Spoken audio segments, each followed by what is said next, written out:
Good afternoon, everyone, and welcome back to my channel. I am Leslye with What Leslye Loves, and today I am going to aim to do the fastest video I've ever done. A, because I have to, B, because I want to keep it short and sweet, and B, I'm not doing a top 20.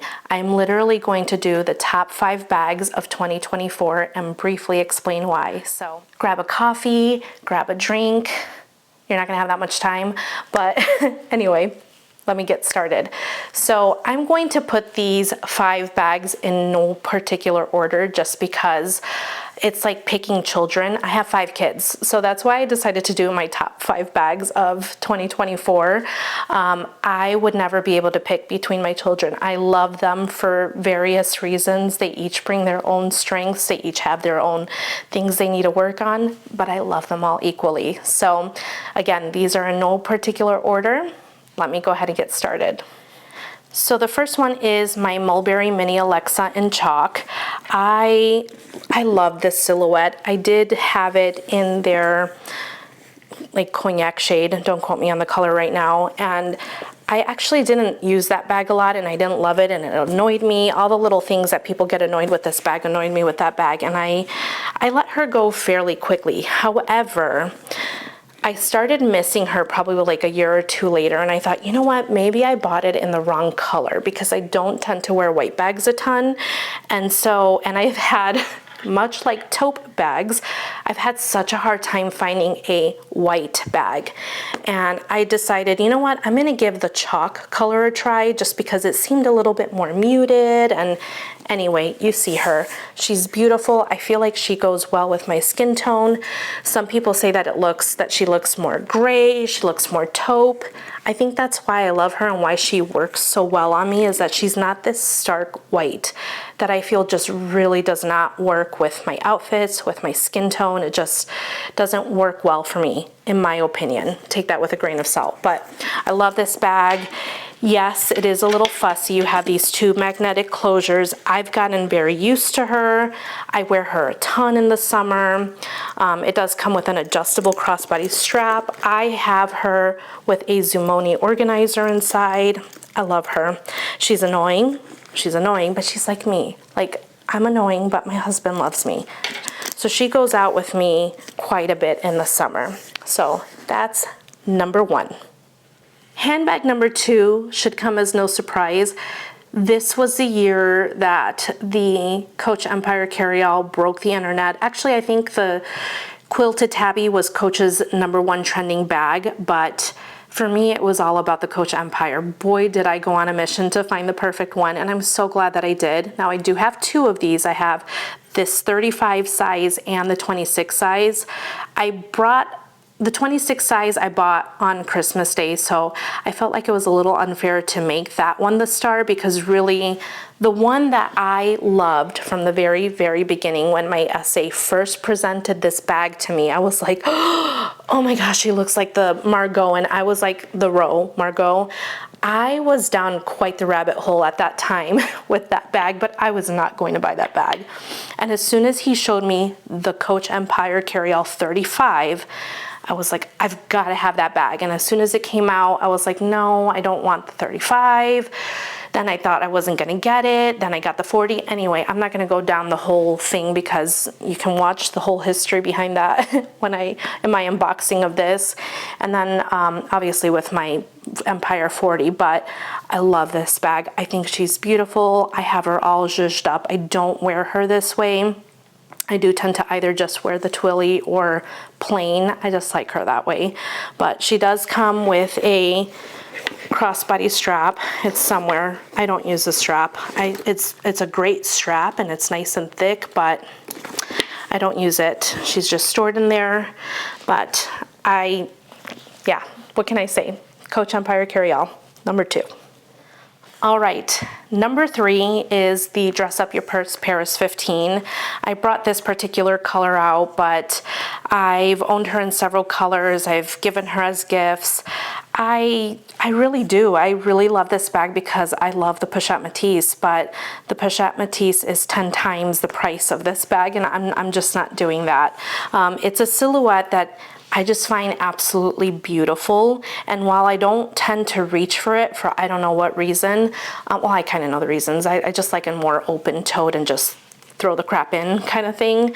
I have to play Tetris with this silhouette a little bit more, but the Paris 15 really kind of finally satiated that need to have the Pochette Métis and the Cassie, because at one point I got rid of all the Cassies, and of course I have a black one now, but I just really kind of always end up reaching for this particular one when I want to wear the silhouette. I tend to wear it with the web strap. I just find it the most comfortable that way. I did do a video tag where this bag ended up getting featured, and it really is. It's kind of one of those go-tos, because you guys know I do love a flat bag. I love a top handle and a back pocket. I mean, it really has it. It really has it all. So dress up your purse is the next one. In rating number 4, not 4th place, but handbag number 4 that I really ended up realizing was a favorite for me in 2024 was my Polene Mokki in the Ebony. She has feet, she has beautiful folds, she features pebbled leather, which I love, and a little bit of smooth leather that is just so, I'm weird, but I'll go around and I'll kind of feel the smooth leather. I know, that's weird, but I love leather. What can I say? It is a flap closure, but I like that this one just has 2 compartments.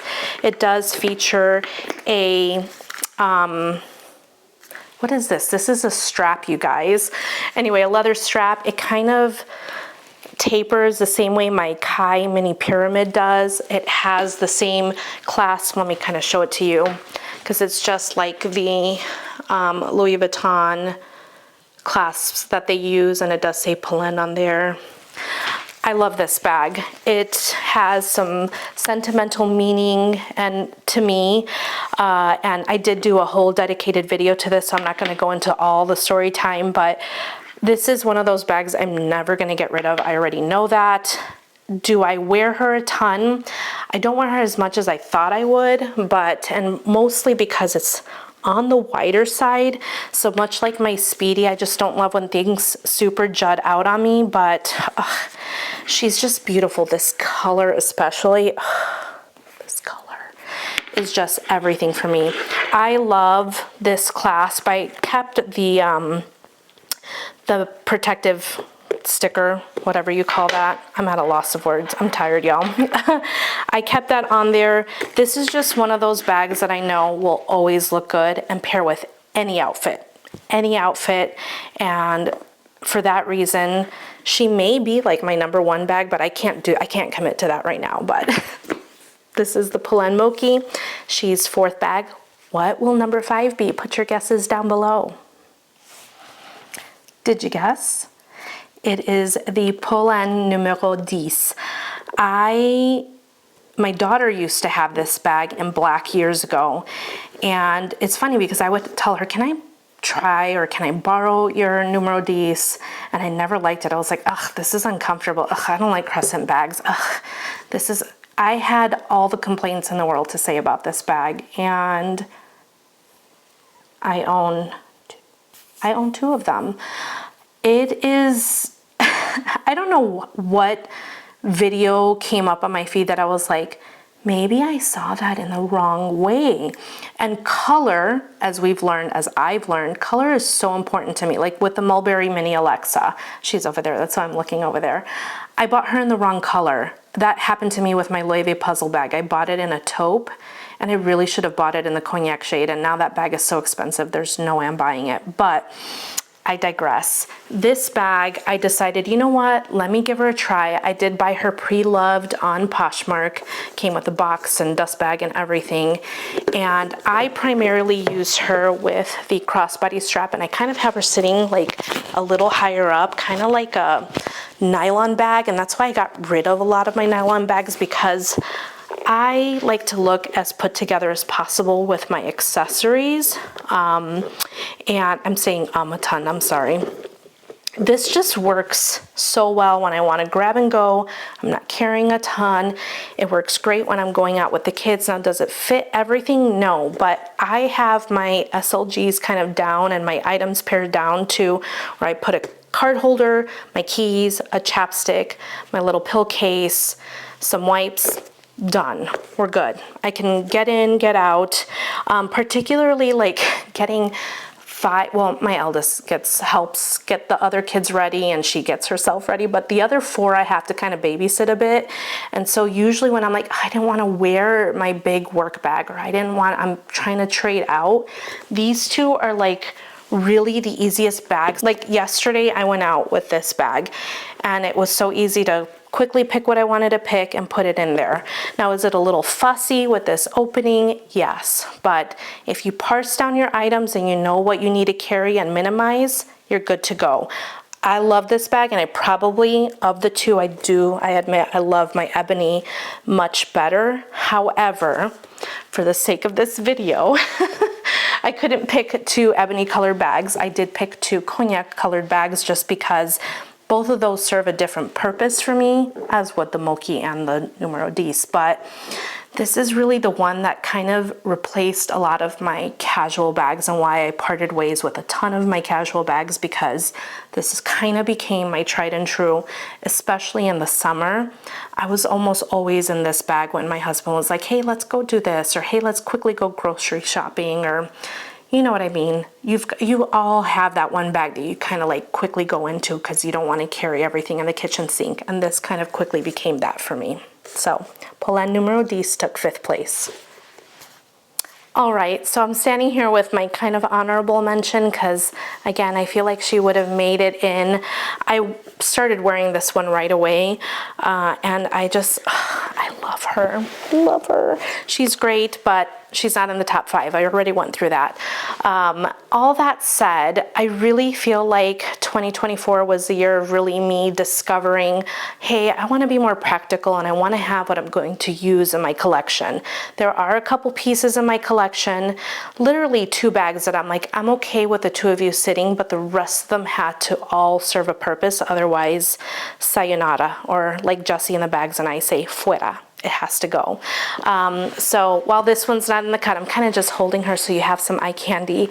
I really enjoyed finding the evolution of my style, and I found this year that I kind of went back to my tried and true. I thought to myself as I was purging and picking up new items, was I influenced to get this bag, or do I really love it? And yes, there are some items, namely that one, that I totally felt influenced to buy.